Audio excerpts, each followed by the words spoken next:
At Anurag University, be everyone you dream to be.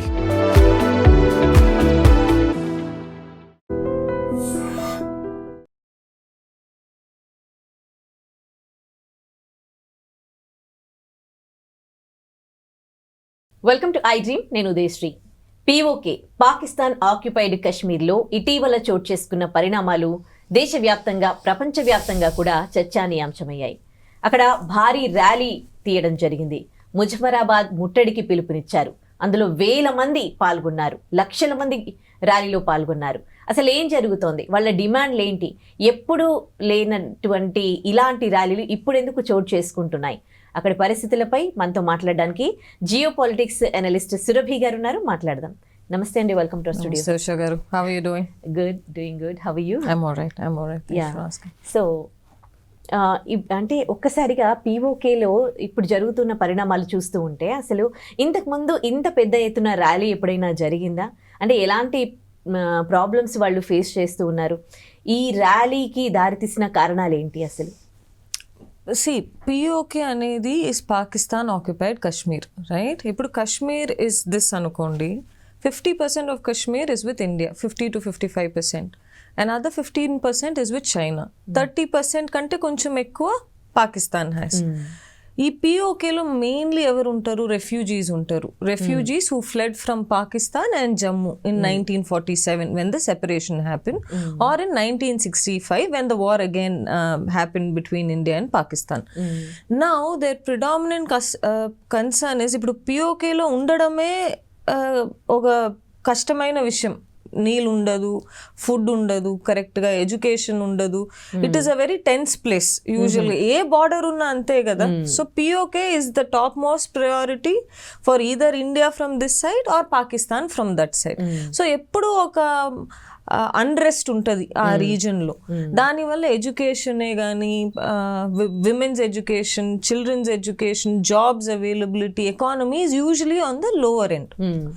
ఈ మధ్య ఏమవుతుంది, POKలో there is about 53 assembly seats, right? ఆ 53 అసెంబ్లీ సీట్స్లో 12 seats are only reserved for the refugees, not for common people but for refugees. These 12 people are the elected people also needs to be a refugee, and the people who vote for those 12 seats are also refugees. They're identified as refugees. వాళ్ళే vote చేయగలుగుతారు ఈ 12 సీట్స్కి. ఇప్పుడు Jack అనే JAAC అనే ఒక organization are the people who are leading this protest now says what, ఆ 12 seats వచ్చేసి ఎవరికైతే రెఫ్యూజీస్కి అలాట్ చేశారో, who can vote for those 12 seats are refugees inside POK. కానీ ఇప్పుడు ఏమవుతుంది, రెఫ్యూజీస్ పాకిస్తాన్లో ఉన్నోళ్ళు కూడా POK ఎలక్షన్స్లో for these 12 seats they can vote. But JAAC organization is saying that is not fair for us, because ఎక్కడో ఉన్నోళ్ళు ఎట్లా POKకి ఓట్ వేస్తారు కదా. It will be an undue influence of Islamabad అనేది the JACs primary objective. Along with that growing cost of electricity, growing cost of food, inflation పెరిగిపోవడమే కానీ, Pakistan government వీళ్ళకి సబ్సిడీసే కానీ, they are not helping the people living in POK is their main concern. Okay, అంటే కొంతమంది అంటే అక్కడ government అయితే ఇప్పుడు ర్యాలీలో పాల్గొన్నప్పుడు వాళ్ళు ప్రొటెస్ట్ చేస్తూ ఉన్నప్పుడు 12 మంది ప్రాణాలు కూడా కోల్పోయారు, 30 మంది దాకా. సో అంటే ఇప్పుడు పరిస్థితులు సెట్ అయ్యే అవకాశాలు ఏమైనా ఉన్నాయా ఏంటి ఇలాగే కొనసాగితే? ఇప్పుడు మరి ఇంత పెద్ద ఎత్తున ర్యాలీ చేసినందుకు ఈ ర్యాలీ ఇంపాక్ట్ అయితే ఉంటుందా? ఈ ర్యాలీ ఇంపాక్ట్ ఖచ్చితంగా ఉంటుంది ఉషా. కానీ there was a bigger rally planned on the 21st of July by the JAC's committee, but they have decided not to go ahead with the 21st rally. Endukante the Pakistan officials are talking with the founding members gani, the members of JAC committee ne gani, there are talks happening. Kani enta varaku adi oka peace ga maridani cheppesi only time can decide. అంటే ఎట్లా ఉంటుంది అక్కడ ruling అంతా కూడా? వాళ్ళు ఎక్కువగా అక్కడ POKలో వాళ్ళు ఎదుర్కొంటున్న పరిస్థితులు ఏంటి, ఎలాంటి ప్రాబ్లమ్స్ ఫేస్ చేస్తున్నారు? ఫుడ్ విషయంలో, రాజకీయాల గురించి మాట్లాడడం, ఫుడ్ విషయంలో కూడా వాళ్ళకు అందుతున్న ప్రొవైడ్ చేస్తున్న సర్వీసెస్, గవర్నమెంట్ సర్వీసెస్ కానీ ఎట్లా ఉన్నాయి అక్కడ? ఇట్ ఈస్ వెరీ నిల్ కదా. సో నిల్ ఉండే వల్ల పీపుల్ ఆర్ ప్రొటెస్టింగ్ టుడే. మాకు దక్కాల్సిన ఫుడ్ గ్రెయిన్సే కానీ దక్కడం లేదు, మా ఎలక్ట్రిసిటీ పెరిగిపోతుంది, పిల్లల్ని స్కూల్కి పంపించలేకపోతున్నాం మేమని చెప్పేదే కదా వాళ్ళ primary fight today is. For that to be solved, the Pakistan government needs to address the problems that are existent in POK. కదా ఇప్పుడు ఆ ప్రాబ్లమ్స్ని వాళ్ళు చూసుకోవడం లేదు కాబట్టి ఇన్నేళ్ళ నుంచి they are now raising their voices and saying no this is wrong, we need justice. But this is a good opportunity for India also, right? ఇప్పుడు అన్రెస్ట్ ఉండే చోట్ల వెళ్ళి ఇండియన్ గవర్నమెంట్ ఇన్వాల్వ్ అయింది అనుకోండి, obviously there is a possibility that we will gain back POK. So that is an angle that we as Indians have to look at. కానీ ఇప్పుడు జరుగుతున్న wars మనం చుట్టూ చూస్తే Indian economy is already down. There are no jobs for IT people, students are not getting jobs, inflation has become very high, petrol prices have become extremely high. Kabatti I think the Indian government now will not be the time for them to step into and resolve the POK issue, but it is a good opportunity. Okay. So దీని impact అంటే మన India పైన ఎలా ఉంటుంది అనే దానికంటే కూడా ఇప్పుడు అంటే పాక్కి ఇది ఎంత డ్యామేజ్ చేస్తుంది POKలో జరిగిన ర్యాలీ అనేది మాట్లాడుకుంటే ఎట్లా ఉంటుంది అని అంటున్నారు? పాకిస్తాన్లో the situation is very tense because Balochistan movement also kind of ruffle the feathers inside Pakistan. ఇటు POK is also ruffling the feathers. Pakistan main agenda is not to serve the people, కానీ వాళ్ళ మెయిన్ అజెండాస్ ఎట్లా ఉంటుంది, ఫస్ట్ ఇండియాని ఎట్లా disturb చేయాలి, వాళ్ళ terrorist organisations చుట్టూ. ఇప్పుడు US ప్రిడామినెంట్లీ ఇటు సైడ్ ఆఫ్ ద వరల్డ్ని చూసుకుంటే మీరు Pakistan is the only country that supports the US. మీరు ఇటు ఇండియా చేయదు, ఇటు చైనా చేయదు, అటు రష్యా ఎట్టి పరిస్థితుల్లో చేయదు. So who is the friendly nation for US? Pakistan. So పాకిస్తాన్కి వచ్చేసి ప్రజల్ని ఎట్లా పరిపాలించాలి, దేశాన్ని ఎట్లా ముందుకు తీసుకుపోవాలి అనేది is not the primary goal at all. Primary goal ఏముంటుంది, టెర్రరిస్ట్, వీళ్ళని ఎట్లా చంపేద్దాం, వాళ్ళని ఎట్లా చంపేద్దాం, US దగ్గర నుంచి ఇంకా డబ్బులు ఎట్లా తీసుకురాగలుగుతాం. So the inflation is already existent in Pakistan. POK వాళ్ళు is feeling it more because they are left as the underdogs. సంబంధమే లేదు మాకు మీకు అన్నట్టు ఉన్నారు. అందువల్ల ఇండియాకి there might be a good opportunity now. But yes, okay. ర్యాలీలోనే ఒక 40,000 మెంబర్స్ పార్టిసిపేట్ చేస్తే ముజఫరాబాద్ ముట్టడికి 40,000 మంది వెళ్ళారు అండ్ లక్షల మంది పాల్గొన్నారంటే అప్రాక్సిమేట్లీ POKలో ఎంతమంది ఉంటారండి? Close to 3 lakhs, 3 to 3.5 lakhs. But then they keep fluctuating. They go into Pakistan to find some jobs, or they come into India. Some people, there is an illegal migration happening from POK to India also. So it keeps fluctuating. Okay. So అటు వెళ్తూ ఉంటారు, అటు side వెళ్తూ ఉంటారు, ఇటు side వస్తారు. Okay. ఎందుకంటే situation అలాంటిది కదా. ఇప్పుడు మన దేశంలో జాబ్స్ లేదనుకోండి, పిల్లల్ని ఎట్లా చదివిస్తాం? పిల్లల్ని చదివించలేము. Electricity prices are high, oil prices are high, food grains prices are high. ఏం చేస్తారు రెఫ్యూజీస్ పాపం? అదే కాకుండా ఒక అణచివేతకు గురవుతున్నారు ప్రభుత్వ చర్యల వల్ల అని వింటున్నాము. అంటే ఎలాంటి అణచివేత వాళ్ళు ఫేస్ చేస్తుంది అక్కడ?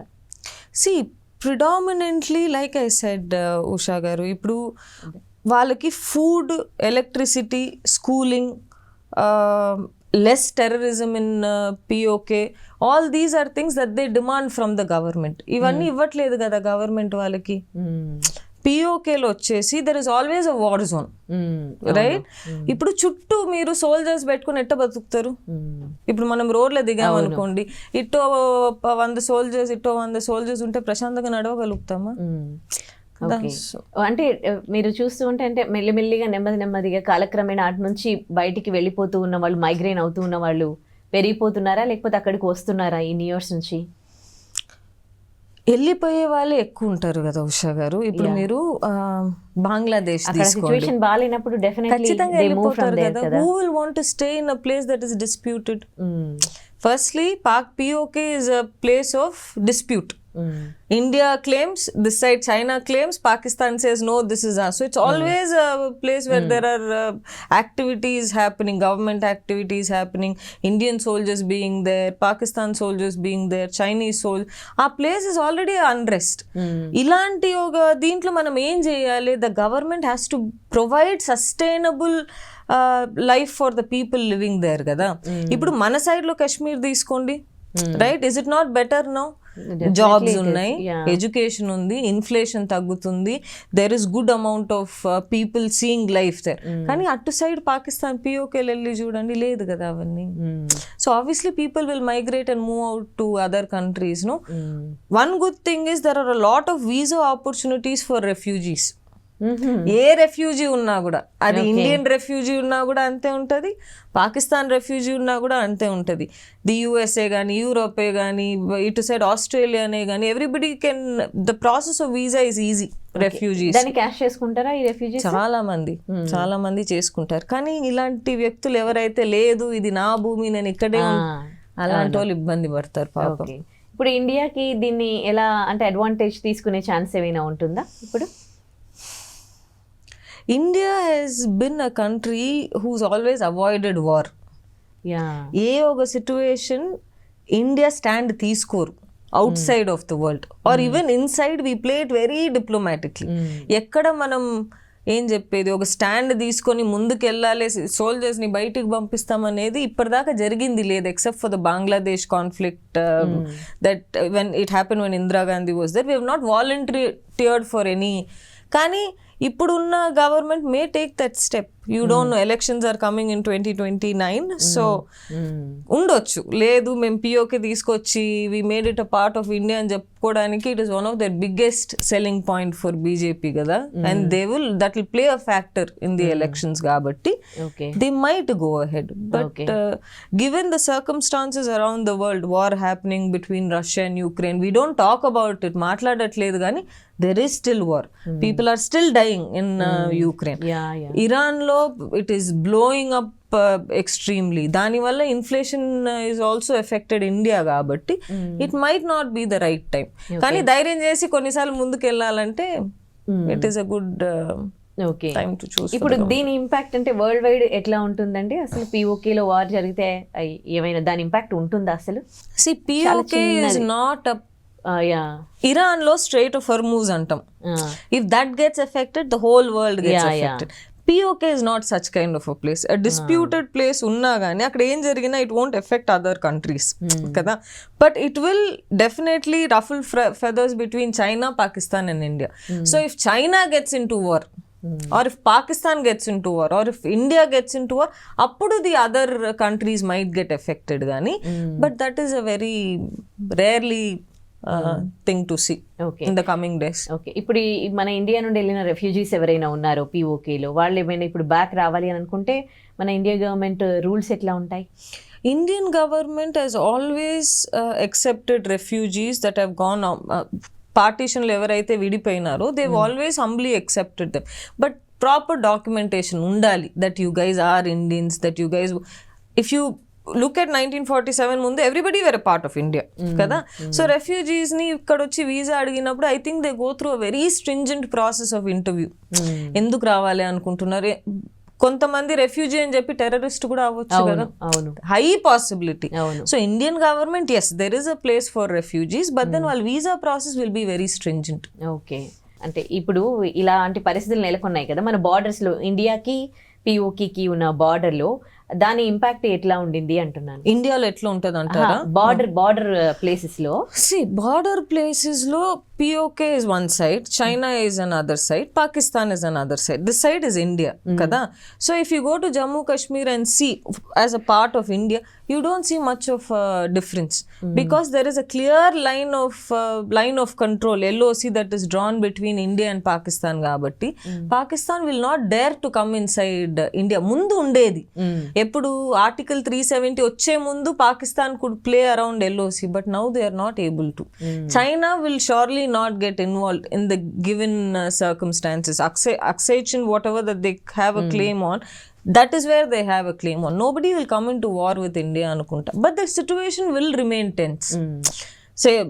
సెక్యూరిటీ మూవ్మెంట్ ఉంటుంది, సోల్జర్స్ మూవ్మెంట్ ఉంటుంది, ఎక్కడి నుంచి బాంబేలు ఇద్ద చెప్పలేము. గవర్నమెంట్స్ ఆర్ సో అన్స్టేబుల్ కదా ఉషా గారి మధ్య. You don't see a leader who is calm, composed, take decisions for the people. ఎక్కడ చూస్తున్నారు? పొలిటికల్ అడ్వాంటేజ్కే ప్రతి ఒక్క ప్రెసిడెంటే కానీ ప్రైమ్ మినిస్టరే కానీ చూస్తున్నారు, కానీ ప్రజలకి నిజంగా మంచి చేయాలని చెప్పి which leader is? That's what. అంటే మనము ఆర్థికంగా కూడా ఒక విధంగా ముందుకు వెళ్ళాం, 5th ప్లేస్లో ఉన్నాము.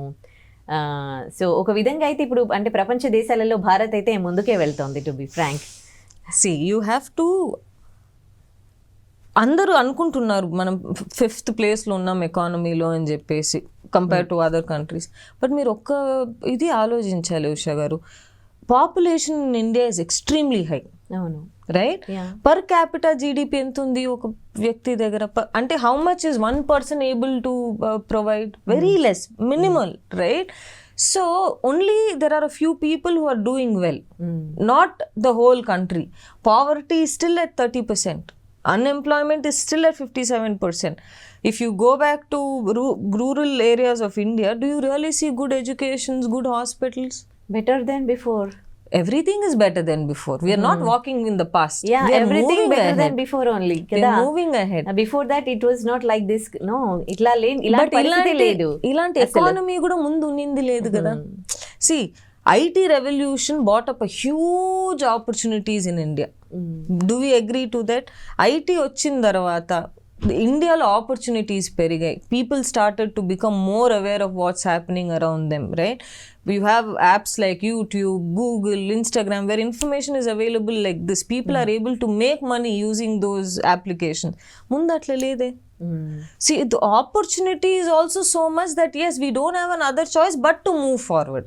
But can we do it better? Surely yes. ఇప్పుడు మాట అడుగుతా మిమ్మల్ని. Even today India uses Google. Even today India uses YouTube. Even today India uses Instagram. Instagram, YouTube, Google వాడే వల్ల we are providing data to another country నే కదా. అవును. Tomorrow if there is a situation of war, what do we do? You understand what I'm saying? So security, data protection, reducing the poverty line, ensuring that middle class families are helped is still a concern. ఇండియాలో ముందు కంటే yes we are better, ఎందుకంటే opportunities అలా ఉన్నాయి. కానీ are we really moving forward? No. Okay, అది ఇంకా different topic అనుకో. యా, సో యాక్చువల్లీ ఇప్పుడు అక్కడ ర్యాలీలో పార్టిసిపేట్ చేసిన వాళ్ళు జాక్ ఇవన్నీ కూడా మాకు పాక్ రూలింగ్ వద్దు, ఇండియాలో కలిపేయండి అంటున్నారు. So what it means? No, they are not saying that. They are definitely not saying that we want to be a part of India. ఇండియాకి అలాంటి ఒక సూచన వచ్చినా కానీ Indian soldiers will be there first to ensure that they get control of POK. కానీ the JAC members or the people of POK are not demanding that they want to be a part of India. కానీ Pak ruling వద్దని అన్నారు కదా. Pak ruling వద్దనట్లేదు. while they are predominantly saying that the influence of the assembly of those 53 seats are our problem. కదా. ఇప్పుడు yes, there is a central government on the top in any country, right? ఇప్పుడు మనకి ఎవరు BJP ఉన్నారు, స్టేట్లో ఎవరు కాంగ్రెస్ ఉన్నారు. You understand what I'm saying? BJP cannot have control over the state. No, obviously people in Telangana will revolt కదా. అప్పుడు we chose Congress government. Why is POK making decisions for us? Sorry, why is the government in Pakistan making decisions for us అని ఉంటది కదా.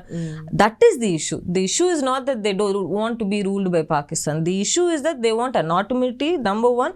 Number two is the fact that they want those 12 seats that are reserved. People who are only refugees inside POK to vote for them, not outside POK. So is it going to be happen? They have to come to a compromise kada Usha garu. At the end of the day, compromise lekunda they can't let this unrest go on for a long time. Because Balochistan lo already there was an unrest, people are dying, they are in that war already, inflation is hitting Pakistan high, so they would not want this situation to continue for a long time. అంటే పాకిస్తాన్ పైన దీని impact ఎట్లా ఉంది? పాకిస్తాన్ మీద obviously the government officials are in a moment of scatteredness. They do not know what to do. They do not know how to handle this particular issue, which is why the 21st rally that the JAC committee planned or the people in POK planned right now has come to a halt. The talks are happening. If the talks are successful, yes, it is a good solution for them. But if the talks are not successful, then it might lead to more unrest. Right. Thank you so much, Surabhi Thank garu. you. Thank you, Shagaru. Yeah.